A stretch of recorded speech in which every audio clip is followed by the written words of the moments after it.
Hello, so I'm in this video to show you how you can very easily deploy your Docker image of your Vite project using a service like Railway.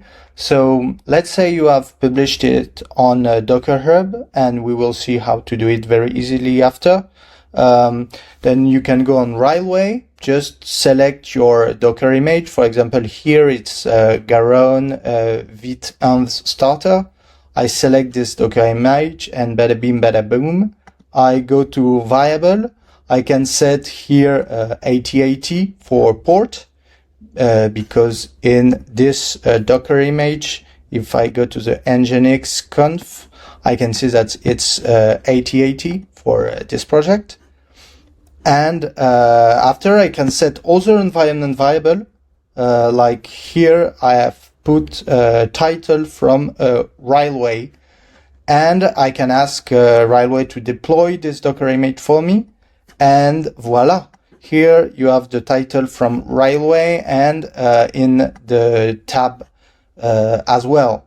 So what's really great here is that you didn't rely on Railway to build your Vite application. Your project could even be closed source. You can distribute your Vite image, Docker image, and you can use any provider, anything you want to deploy it. And people just have to start the container with special environment variable, and they will be injected in your Vite static files at container startup. So this is very different, for example, from using something like Vercel, because if you use Vercel, you can, yes, of course, log in with GitHub and select your project, but Vercel will build your app with yarn build, yarn install, and each time you change your env, it will rebuild. So it's not really a big deal if your web app is just for you, but if you are distributing a reusable app, or if your app is open source, you can't just say to people just clone the repo and go to Vercel, because this is a very strong vendor lock-in.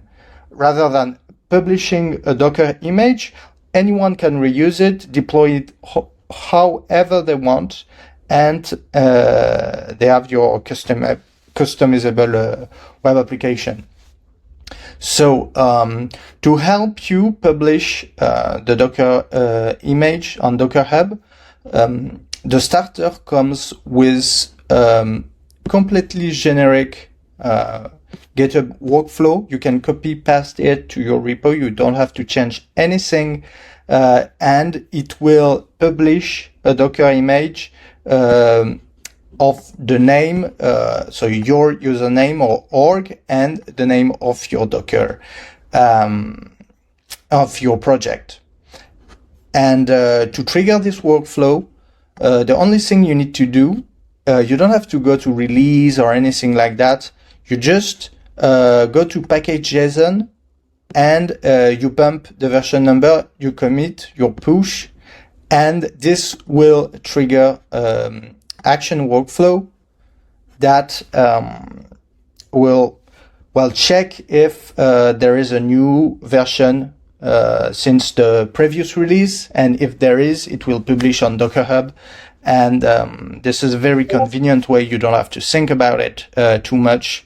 It works great. And for all the little details, if you want to apply this strategy, I have done a very comprehensive Tango with step-by-step capture, like how to enable GitHub action on your repo, and how to create the two secrets that you need.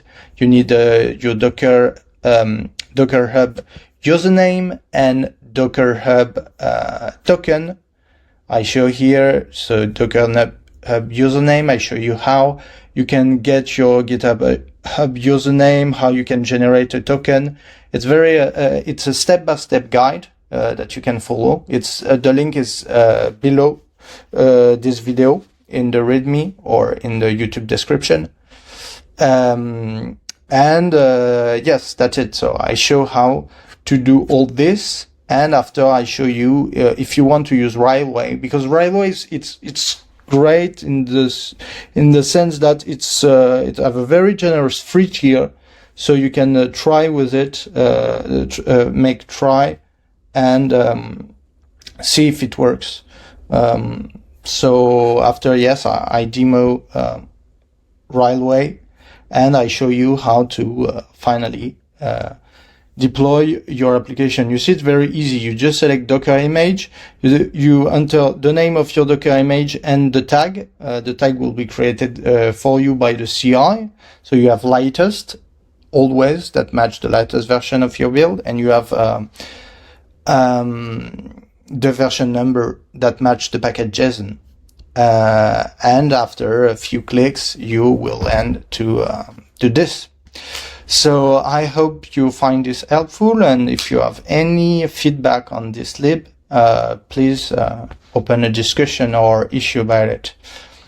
Bye.